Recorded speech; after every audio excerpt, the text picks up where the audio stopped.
Hi students, welcome to VSmart Academy for Competitive Exams. So ఈరోజు union government part 2లో president powers గురించి మనం discuss చేయడం జరుగుతుంది.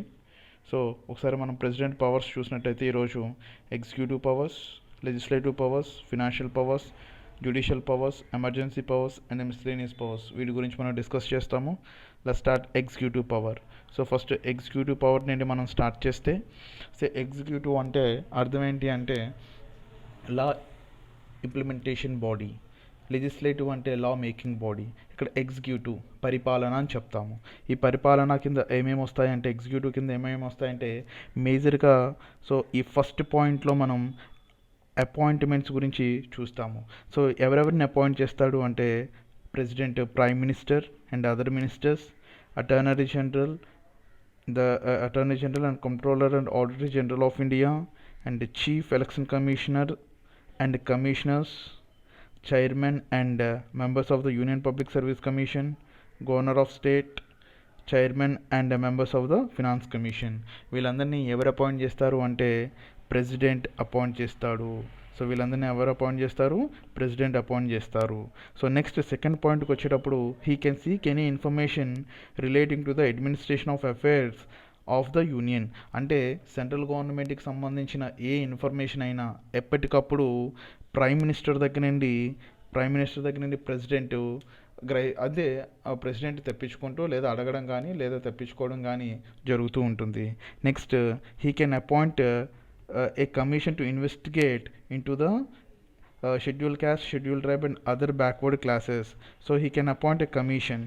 సో ఏదైనా ఒక కమిషన్ అపాయింట్ చేయాలి అనుకుంటే సో దేనికి సంబంధించి షెడ్యూల్ ట్రైబ్ కానీ, షెడ్యూల్ క్యాస్ట్ కానీ లేదా అదర్ బ్యాక్వర్డ్ క్లాస్ అంటే ఓబీసీ, అదర్ బ్యాక్వర్డ్ క్లాస్కి సంబంధించిన కానీ ఏదైనా కానీ కమిటీ వేయాలనుకున్నా, కమిషన్ వేయాలనుకున్నా వేసే రైట్ ఎవరికి ఉంటుంది అంటే ప్రెసిడెంట్కి ఉంటుంది.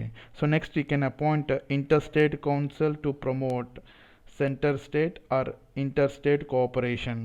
సో మనకేంటంటే సెంటర్కి స్టేట్ మధ్య కానీ లేదా స్టేట్కి స్టేట్స్కి మధ్య కానీ కోఆపరేషన్ ఉండడం కోసం ఇంటర్ స్టేట్ కౌన్సిల్ని he can appoint inter state కౌన్సిల్ని అపాయింట్ చేస్తాడు. ఇది ఏం చేస్తుంది అంటే ఈ ఇంటర్ స్టేట్ కౌన్సిల్ అనేది సెంటర్కి స్టేట్స్కి మధ్యలో అలాగే స్టేట్స్కి మధ్యలో కూడా అది ఒక కోఆర్డినేషన్, ఒక బఫర్ కింద యాక్ట్ చేస్తుంది. సో ఫ్రెండ్లీ రిలేషన్షిప్స్ ఇవి పెంచడం కోసం ఇది యాక్ట్ చేస్తుంది. తర్వాత he directly administer the union territories through administers appointed by him. అంటే ఈయన డైరెక్ట్గా వీళ్ళని లెఫ్టినెంట్ గవర్నర్స్ అంటారు. సో ఇప్పుడు పాండిచేరి ఉందనుకోండి, పాండిచేరికి లెఫ్టినెంట్ గవర్నర్. సో వీళ్ళని he directly administer the union territories, ఈయన డైరెక్ట్గా చూస్తూ ఉంటాడు. ఆ అడ్మినిస్టర్స్ అపాయింటెడ్ బై హిమ్. అలాగే లెఫ్టినెంట్ గవర్నర్స్ కూడా ఈయనే అపాయింట్ చేస్తాడు. తర్వాత he can declare any area as a schedule area. ఇది మోస్ట్ ఇంపార్టెంట్ పాయింట్ అండి. ఆల్రెడీ లాస్ట్ టైం ఎగ్జామ్లో అడిగాడు, చాలా ఎగ్జామ్స్లో అడిగాడు కూడా. He can declare any area as a schedule area. So schedule area అంటే అర్థం ఏంటంటే ఎక్కడైతే ఈ షెడ్యూల్ క్యాస్ట్ కానీ, షెడ్యూల్ ట్రైబ్స్ కానీ పాపులేషన్ ఉందో ఆ ఉన్న పాపులేషన్ ఆ ఏరియాని షెడ్యూల్ ఏరియాగా డిక్లేర్ చేస్తే వాళ్ళకి కొన్ని స్పెషల్ రిజర్వేషన్స్ కానీ స్పెషల్ ఇమ్యూనిటీస్ వస్తాయి. And has power with respect to the administration of schedule areas and tribal areas. So with respect to the administration, ఇది executive power of the president. So next మనం legislative power of the president చూసినట్టయితే so ప్రెసిడెంట్కి ఎటువంటి legislative powers ఉంటాయి అంటే లా మేకింగ్లో president ఏ విధంగా పాల్పంచుకుంటారు. దీన్ని తెలుగులో అయితే శాసనాధికారాలు అని అంటారు. So right, legislative power. He can summon or prorogue parliament. అంటే ఇక్కడ సమ్మన్స్ అంటే అర్థం ఏంటి, ప్రొరోగ్ అంటే అర్థం ఏంటి మనకు క్లియర్గా తెలియాలి. సో సమ్మన్స్ అంటే అర్థం ఏంటంటే కాల్ ఫర్ అని అర్థం. సో ఎప్పుడైతే లోక్సభ కానీ రాజ్యసభ కానీ సో మీటింగ్స్ కండక్ట్ చేసేటప్పుడు కాల్ ఫర్ చేస్తారో దాన్ని ఏమంటామంటే సమ్మింగ్ అంటాము, అంటే ఓపెనింగ్. సో అలాగే ప్రొరోగ్ అంటే అర్థం ఏంటంటే సో ఇక్కడ ప్రొరోగ్ వేరండి, డిసొల్యూషన్ వేరు. ఇది చాలా జాగ్రత్తగా అబ్జర్వ్ చేయాలి. ఎందుకంటే ఇక్కడ నేను he can summon or prorogue parliament అన్నాను. అంటే పార్లమెంట్లో 2 హౌసెస్ ఉంటాయి, ఒకటి లోక్సభ, 2 రాజ్యసభ. సో లోక్సభ ఇది డిజాల్వ్ అవుతుంది, లోక్సభ డిజాల్వ్ అవుతుంది, కానీ రాజ్యసభ డజంట్ హ్యావ్ డిజాల్వ్. ఇది permanent house. So Rajya Sabha permanent house, ఇది ఎప్పటికీ డిజాల్వ్ కాదు. అందుగురించి ఇక్కడ నేను he can summon or prorogue parliament అన్నాను. అలాగే he can dissolve Lok Sabha also by under his legislative power. Under his legislative power he can dissolve Lok Sabha also. Next joint sitting. So joint sitting అంటే అర్థం ఏంటంటే, సో ఎప్పుడైనా ఒక నార్మల్ బిల్ కానీ లోక్సభలో pass అవుతూ రాజ్యసభలో హోల్డ్ అయినా, లేదా రాజ్యసభలో పాస్ అవుతూ బిల్లు లోక్సభలో హోల్డ్ అయినా, ఆ టైంలో ప్రైమ్ మినిస్టర్ ప్రెసిడెంట్కి చెప్పి జాయింట్ మీటింగ్ కండక్ట్ చేస్తాడు. సో అంటే జాయింట్ మీటింగ్కి లోక్సభ ప్లస్ రాజ్యసభ, సో ఒకే వీళ్ళిద్దరూ కలిపి సో ఒకే టైంలో సెషన్ కండక్ట్ చేస్తారు. దీనికి ఎవరు కాల్ ఫర్ చేస్తారంటే ప్రెసిడెంట్ కాల్ ఫర్ చేస్తారు. అయితే ఈ జాయింట్ సిట్టింగ్కి స్పీకర్గా ఎవరుంటారు అంటే లోక్సభ స్పీకర్. ఒకవేళ లోక్సభ స్పీకర్ ఆబ్సెంట్ అయితే సో అప్పుడు దానికి స్పీకర్ ఎవరు ఉంటారు అంటే deputy speaker of Lok Sabha. Right. Next he can appoint any member of Lok Sabha to preside over its presidings అంటే మీటింగ్స్ కండక్ట్ చేయడం, ఆ రోజు సెషన్ కండక్ట్ చేయడం. సో అంటే ఇక్కడ అర్థం ఏంటి అంటే, ఒకవేళ లోక్సభలో కానీ రాజ్యసభలో కానీ స్పీకర్ లేకపోతే డిప్యూటీ స్పీకర్ ఆ రోజు సెషన్ కండక్ట్ చేస్తారు. ఒకవేళ ఇద్దరూ లేకపోతే అప్పుడు ఏం చేస్తారు అంటే ప్రెసిడెంట్ అందులో ఉన్న ఎవరో ఒకరిని స్పీకర్గా అపాయింట్ చేస్తారు. ఇది కూడా చాలా ఇంపార్టెంట్. సో నెక్స్ట్ వచ్చి he can address the parliament at the commencement of the first session of each general election and first session of each year. అంటే న్యూగా ఫామ్ అయినటువంటి జనరల్ ఎలక్షన్స్లో ఫస్ట్ జనరల్ ఎలక్షన్లోని, అలాగే సేమ్ టైము ప్రతి సంవత్సరం first మీటింగ్లో కూడా సో ప్రెసిడెంట్ అడ్రసెస్ చేస్తాడు. తర్వాత under his legislative power he nominates 12 members to Rajya Sabha and he nominates 2 members to Lok Sabha. ఇది చాలా important. So he nominates 12 members to Rajya Sabha and 2 members to Lok Sabha. ఈ 12 మెంబర్స్ ఏ గ్రూప్స్ వాళ్ళకి అంటే ఏ ఫీల్డ్ వాళ్ళకి చెందిన వాళ్ళు ఉంటారంటే, 1 literature, 2 science, 3 art, 4 social service. So first one literature, second one science, third one art and fourth one social service. అలాగే ఈ 2 members లోక్సభకి nominate చేస్తారు కదా ప్రెసిడెంట్. సో వీళ్ళిద్దరూ ఆంగ్లో ఇండియన్స్ అంటాము. ఈ పవర్ ఎవరికి ఉంటుంది? నామినేట్ చేసే పవరు ప్రెసిడెంట్కి ఉంటుంది. సో అండర్ ఏ సెక్షన్లో ఉంటుంది? ఇవి కూడా మనకు ఎక్కువగా అడుగుతాడు. లెజిస్లేటివ్ పవర్స్ అంటే లెజిస్లేటివ్ పవర్స్లో పార్లమెంట్కి సంబంధించినవి మనకు ఎక్కువగా ఇందులో ఉంటాయి. తర్వాత he can promulgate ordinance. So ఈ ఆర్డినెన్స్ ఇచ్చే పవర్ ప్రెసిడెంట్కి ఎలా వస్తుంది అంటే, so article number 123. So article number 123లో ప్రెసిడెంట్ ఆర్డినెన్స్ ఇవ్వచ్చు. మనం ఈ ప్రెసిడెంట్ ఆర్డినెన్స్ కోసం కూడా మనం ఒకసారి క్లియర్గా మనం నెక్స్ట్లో చూస్తాం, అంటే ఆర్డినెన్స్ ఎప్పుడు ఇవ్వగలరు అనేది. రైట్. దీని తర్వాత when a bill is sent to the president after it has been passed by parliament. So ఒకవేళ కానీ పార్లమెంట్లో బిల్లు పాస్ అవ్వడం అంటే అది లోక్సభలోని పాస్ అవ్వాలి అండ్ రాజ్యసభలోని పాస్ అవ్వాలి. ఒకవేళ కానీ ఒక బిల్లు రాజ్యసభలోని లోక్సభలోని పాస్ అయితే అది ఎక్కడికి వస్తుంది? ప్రెసిడెంట్ దగ్గరికి వస్తుంది ఆ బిల్లు. ఎందుకు అంటే ఒక బిల్ యాక్ట్ అవ్వాలి అంటే, సో ఫస్ట్ బిల్ అంటాము. ఈ బిల్ యాక్ట్ అవ్వాలి అంటే ఇది మొత్తం 3 పారామీటర్స్ని క్రాస్ చేయాలి. అంటే 3 డిఫరెంట్ సెక్టర్స్ని క్రాస్ చేయాలి. నేను సెక్టర్స్ అంటున్నాను. అంటే లోక్సభలోని బిల్లు పాస్ అవ్వాలి, రాజ్యసభలోని బిల్లు పాస్ అవ్వాలి, ప్రెసిడెంట్ దీనికి సైన్ పెట్టాలి. సో అప్పుడు మాత్రమే ఆ బిల్ అనేది యాక్ట్ అవుతుంది, అంటే అమల్లోకి వస్తుంది. ఇది చాలా important. when a bill is sent to the president after it has been passed by the parliament అంటే లోక్సభ రాజ్యసభ రెండిట్లోని పాస్ అయ్యి ఆ బిల్లు ప్రెసిడెంట్ దగ్గరికి వెళ్తే ప్రెసిడెంట్కి 3 అధికారాలు ఉంటాయి. సో 3 పవర్స్ ఉంటాయి. ఫస్ట్ పవర్ ఏంటి అంటే give his assent to the bill, అంటే వెంటనే ఆ బిల్ ఏదైనా బిల్ అయితే ఆ బిల్కి వెంటనే సైన్ చేసి ఆ బిల్ని మళ్ళీ రిటర్న్ పంపించు, లేదంటే ఆయన దగ్గరే విత్ హోల్డ్ చేయొచ్చు, లేదా బిల్ రిటర్న్ పంపి, కానీ అది మనీ బిల్ అయి ఉండకూడదు. Money bill cannot be written by president. So అలాంటి పంపిన రిటర్న్ బిల్లు ఒక్కసారి మాత్రం రీకన్సిడరేషన్ చేస్తుంది. ఒకవేళ అదే బిల్లు మళ్ళీ కానీ వస్తే కంపల్సరీగా ప్రెసిడెంట్ అసెంట్ ఇవ్వాలి. సో ఇలా ప్రెసిడెంట్ అసెంట్ ఇవ్వాలి అనేది మ్యాండేటరీ, రైట్. లేకపోతే అప్పుడు ప్రెసిడెంట్ కానీ అసెంట్ ఇవ్వకపోతే వైలేషన్ ఆఫ్ ద కాన్స్టిట్యూషన్ అవుతుంది. So violation of the constitution అంటే అర్థం ఏంటంటే ఇంపీచ్మెంట్ ప్రాసెస్కి అది దారి తీస్తుంది. సో ఇంకా మీకు దీని మీద ఇంకా బ్రీఫ్ డిస్కషన్ నేను కమింగ్ వీడియోస్లో అప్లోడ్ చేస్తాను. ఎందుకంటే ఒక గ్రూప్ 1 గ్రూప్ 2 వెళ్ళడానికి కావాల్సినంత నాలెడ్జ్, సో ఇందులో ఫస్ట్ మనం ఎసెన్స్ తెలుసుకుంటే, సో దీని తర్వాత నెక్స్ట్ కూడా నేను వీడియోస్ అప్లోడ్ చేస్తాను. ఇదే ప్రెసిడెంట్ వీడియో, అందులో 2 hours వరకు ఎక్స్ప్లెయిన్ చేయడం జరుగుతుంది యాజ్ ఏ సిస్టమేటిక్ అప్రోచ్. ఇదేంటంటే మనం ఆర్ఆర్బి, ఎస్ఎస్సి వీటి గురించి మనం ఎలా చదువుతున్నాము, అదే గ్రూప్ 1 గ్రూప్ 2 గురించి చదవాలి అంటే మనం ఒక సిస్టమేటిక్ అప్రోచ్ ద్వారాగా మనం వెళ్ళాలి. సో అప్రోచ్ ద్వారాగా ఎలా వెళ్ళాలి అనేది నేను ఆ ఫర్దర్ వీడియోస్లో నేను అందులో ఎక్స్ప్లెయిన్ చేస్తాను. Next, he can make regulations for the peace, progress and good government of the Andaman and Nicobar island, Lakshadweep and Dadra Nagar Haveli and Daman Diu. So వీటికి సంబంధించిన రెగ్యులేషన్స్, వాటికి సంబంధించిన పీస్, ప్రోగ్రెస్ ఇవంతా ఎవరు చూసుకుంటారు?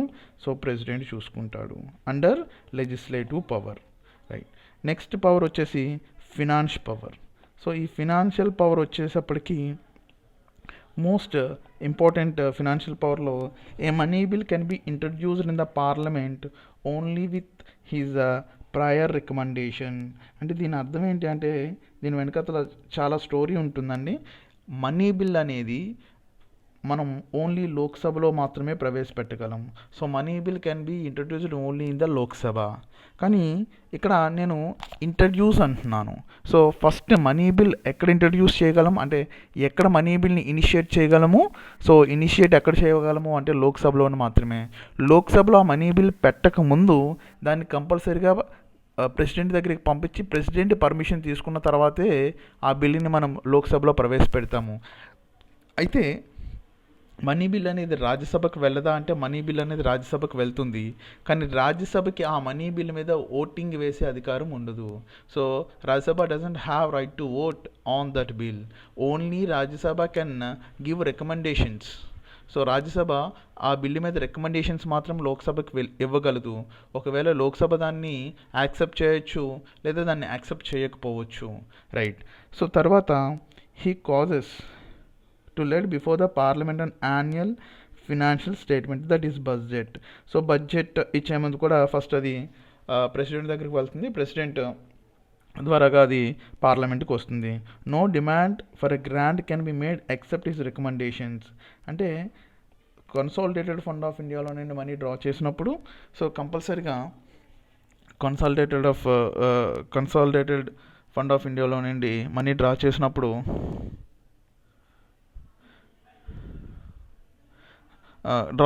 కంపల్సరీగా ప్రెసిడెంట్ పర్మిషన్ తీసుకొని ప్రెసిడెంట్కి చెప్పిన తర్వాత, ప్రెసిడెంట్ సూచనలు తీసుకున్న తర్వాత మాత్రమే సో దాన్ని మనం గ్రాంట్ని మనము ఇష్యూ చేయలేము. తర్వాత he can make advances out of contingency fund of India. అంటే అర్థం ఏంటంటే ఒకవేళ అనుకోకుండా మనకి ఏమైనా కొన్ని అన్ఫర్సీన్స్ సిచ్యువేషన్స్ అరైజ్ అయ్యాయి అనుకోండి, అంటే న్యాచురల్ కాలామిటీస్ ఇలాంటివి వచ్చినాయి అనుకోండి, ఆ టైంలో ఏంటంటే రాష్ట్రపతి అడ్వాన్స్గా కొంత అమౌంట్ అనేది ఇవ్వచ్చు. దాన్నే కాంటింజెన్సీ ఫండ్ ఆఫ్ ఇండియా అంటారు. So consolidated fund of India వేరు, కాంటింజెన్సీ ఫండ్ ఆఫ్ ఇండియా వేరు. సో ఇవి మనం క్లియర్గా అందులో చూస్తాము.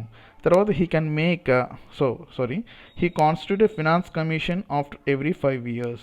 So finance commissioner so every 5 years తర్వాత ఫినాన్స్ కమిషనర్ని సో ఈయనే ఇది చేస్తాడు. సో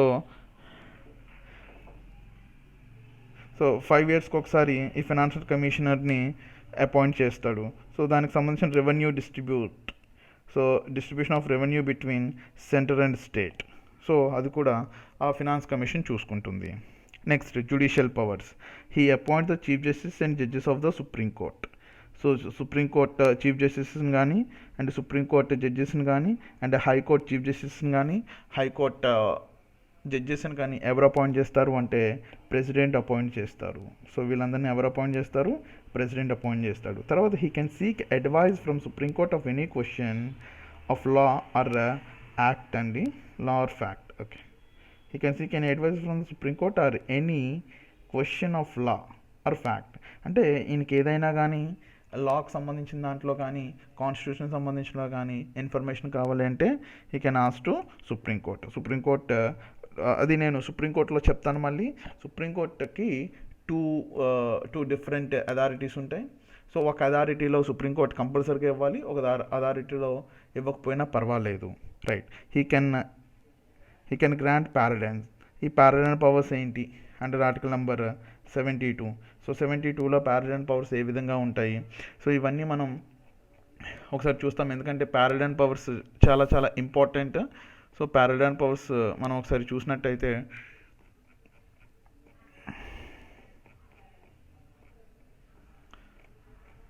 పారడైన్ పవర్స్ ఒకసారి మనం చూసినట్టయితే pardon powers of the president article number 72 of the constitution empowers the president to grant pardon to person who have been tried and convicted of any offense in all cases. అంటే ఈ pardon powers ఎప్పుడు ఇవ్వగలదు అంటే 3 కేసెస్లోనండి. So 3 కేసెస్లో ఈ pardon పవర్స్ని impose చేయగలము. First ఏంటంటే punishment or sentence for offence against union law. So union లాకి అగెయిన్స్ట్గా మనం ఏదన్నా తప్పు చేసి ఆ తప్పుకి మనము పనిష్మెంట్ శిక్ష అనుభవించినట్టయితే ఆ టైంలోని ప్రెసిడెంట్ అనే ఆయన పారడైన్ ఇవ్వగలడు. రైట్, సెకండ్ది ఏంటంటే కోర్ట్ మార్షల్. అంటే మిలిటరీ కోర్ట్స్ వేసిన శిక్షలు కూడా ప్రెసిడెంట్ అనేవాడు దాన్ని కట్ ఆఫ్ చేయగలరు. తర్వాత sentence is a sentence of death. అంటే దీన్ని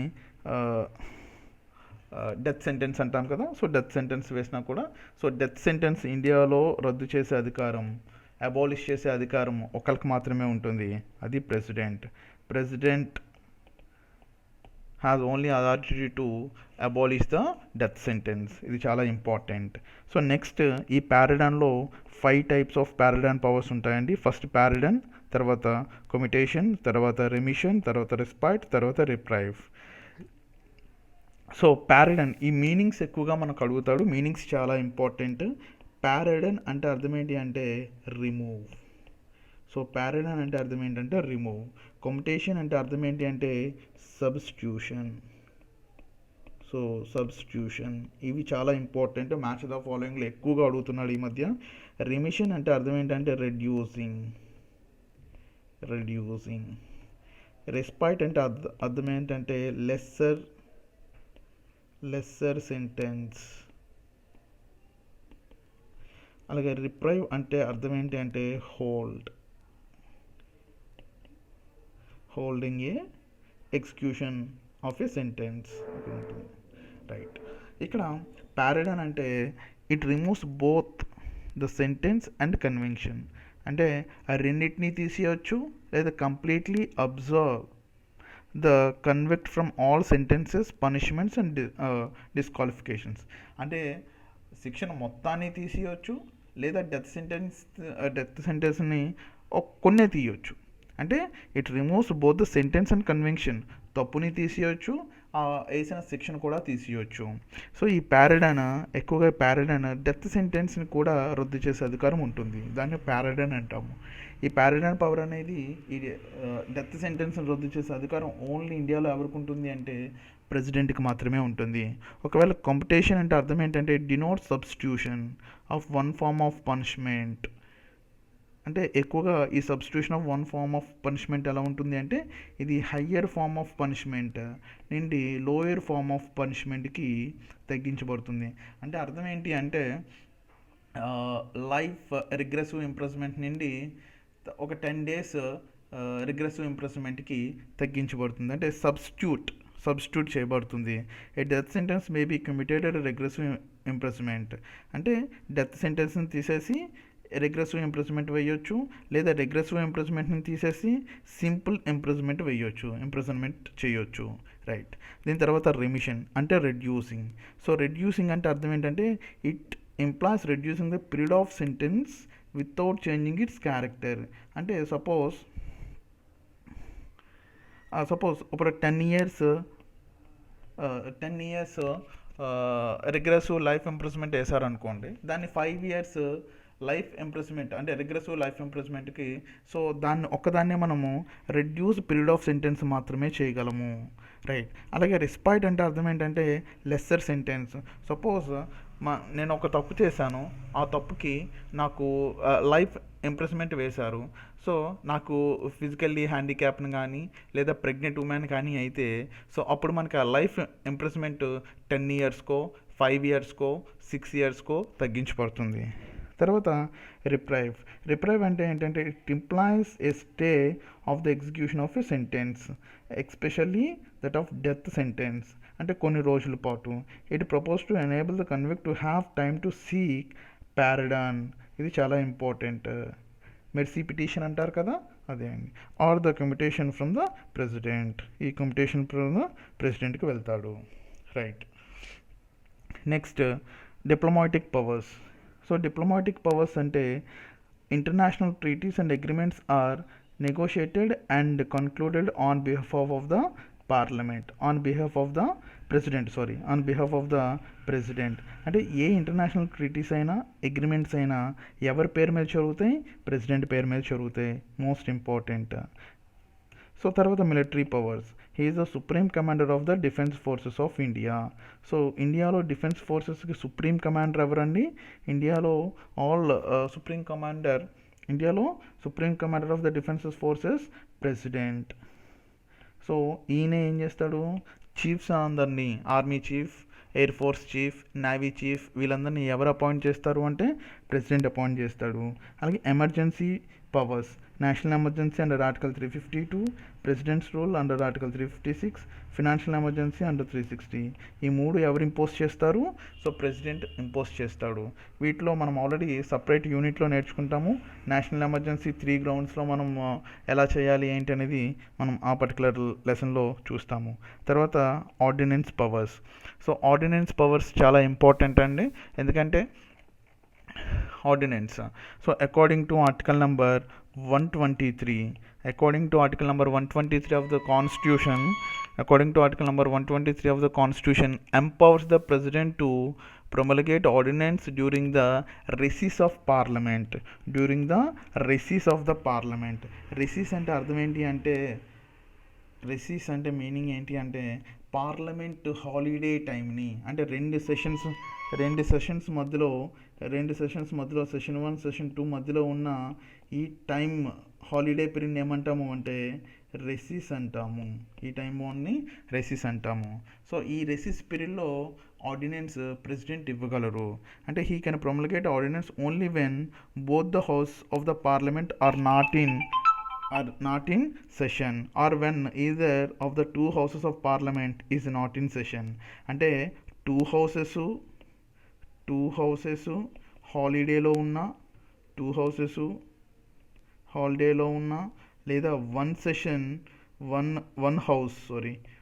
హౌస్ హాలిడేలో ఉన్న, 2 సెషన్స్ హాలిడేలో ఉన్న, 1 సెషన్ హాలిడేలో ఉన్న ordinance.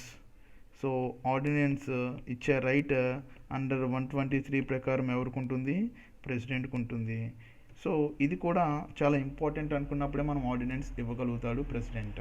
He can promulgate an ordinance only when both the house of parliament are not in session or when either of 2 houses of parliament is not in session. So అప్పుడు మాత్రం ఇవ్వగలుగుతాడు. తర్వాత his ordinance making power is coexistence as regard all matters except duration. So all matters except duration with the law making power of the parliament. So ఇక్కడ మెయిన్గా ఏంటి అంటే ఈ ordinance అంటే ఏం లేదండి, దీన్నే మనం టెంపరరీ లా అంటాము. సో ఇది మ్యాక్సిమం 6 months టైం పీరియడ్ ఉంటుంది. సో 6 months టైం పీరియడ్ ఉంటుంది, కానీ ఇది మ్యాక్సిమం టైం గ్యాప్ 6 months. 6 monthsలో ఎప్పుడైనా కానీ లోక్సభ రాజ్యసభ 2 సెషన్స్లోకి వస్తే ఆ సెషన్స్ వచ్చిన టైం నుండి 6 weeks ఉంటుంది. అంటే ఒకసారి మనకి ఎగ్జామినేషన్ ఆఫ్ పాయింట్ ఆఫ్ వ్యూలో క్వశ్చన్ ఎలా అడుగుతాడంటే, maximum time period for lapse for a ordinance. So ordinance lapse అవ్వడానికి మ్యాక్సిమం టైం పీరియడ్ ఎంత ఉంటుంది అంటే 6 months 6 weeks ఉంటుంది. 6 months 6 weeks ఉంటుంది. సో ఇది most important in case of ordinance. So next ఒకసారి మనం ఆర్టికల్స్ చూసినట్లయితే బ్రీఫ్గా article number 22 the president of India. So president of India గురించి చెప్తుంది. Article 53 executive powers of the union చెప్తుంది. సో ఎగ్జిక్యూటివ్ పవర్స్ ఆల్రెడీ మనం చూసాము. తర్వాత article number 54 election of a president చెప్తుంది. 55 manner of the election of the president already మనం చూసాము. Electoral college అంటాము. సో దీన్ని ఎలక్ట్రల్ కాలేజ్ ఆల్రెడీ మనము ఇందులో ఎవరెవరు ఉంటారు ఇవన్నీ మనం క్లియర్గా డిస్కస్ చేసాము. 56 term of the office of the president 5 years అని మనకు తెలుసు. 57 eligibility for re-election unlimited times అని మనకు తెలుసు. సో అన్లిమిటెడ్ అని మనకు తెలుసు. తర్వాత qualification for election as a president, ఒక ఎంపీకి ఏ విధమైనటువంటి క్వాలిఫికేషన్స్ ఉండాలో లోక్సభ ఎంపీకి ఆ క్వాలిఫికేషన్స్ ఉండాలని మనకు తెలుసు. తర్వాత conditions of president's office article number 59 already మనకు కండిషన్స్ ఆఫ్ ప్రెసిడెంట్స్ ఆఫీస్ తెలుసు. ఏంటంటే conditions, so office of profit ఉండకూడదు, లోక్సభలో కానీ రాజ్యసభలో కానీ స్టేట్ అసెంబ్లీస్లో కానీ ఎక్కడ మెంబర్ అయి ఉండకూడదు అన్న విషయం మనకు తెలుసు. Next 60 oath and affirmation by the president, అది మనకు తెలుసు, సిజిఐ చేస్తారని. 61 procedure for impeachment of the president, already ఈ ప్రాసెస్ కూడా ఫస్ట్ తెలుసు మనకు. 1/4 మెంబర్స్ సైన్ చేసి స్పీకర్కి ఇవ్వాలి. తర్వాత 14 days నోటీస్ ఇవ్వాలి స్పీకర్. 14 days నోటీస్ తర్వాత 2/3 అది ఫస్ట్ సెషన్ లోక్సభ అయితే లోక్సభ, రాజ్యసభ అయితే రాజ్యసభలో పాస్ అవ్వాలి. నెక్స్ట్ అది మళ్ళీ 2/3 ఒకవేళ లోక్సభ అయితే సెకండ్ హౌస్లో రాజ్యసభ అవుతుంది. సో ఇక్కడ కూడా పాస్ అయితే ఆ రోజు నుండి ప్రెసిడెంట్ ఇంపీచ్ అవుతాడన్న విషయం మనకు తెలుసు. So next 62 time of holding of election maximum 6 months ఉండాలని మనకు తెలుసు, ఆల్రెడీ మనం డిస్కస్ చేసాము. 65 vice president act as a president అనే ఇది కూడా చూసాము. ఒకవేళ ప్రెసిడెంట్ పోస్ట్లో అంటే వైస్ ప్రెసిడెంట్ పోస్ట్ కూడా వెకేట్ ఉంటే అప్పుడు CJI chief justice of India అనే పర్సన్ కూడా వస్తారని మనం చెక్ చేసాము, చదివాము ఆల్రెడీ. సో నెక్స్ట్ వచ్చేటప్పటికి 71 matters related to election of a president, ఇది ఎవరు ఫైనల్ చేస్తారని మనకు తెలుసు, సుప్రీం కోర్ట్. తర్వాత 72 article powers of the president grant pardons, already just ఇప్పుడే చూసాము 5 పారడన్స్ ఉంటాయని మనకు తెలుసు, పారడాన్ అవి మనం చూసాం. 74 and 75 మోస్ట్ ఇంపార్టెంట్ ఆర్టికల్స్ ఇవి.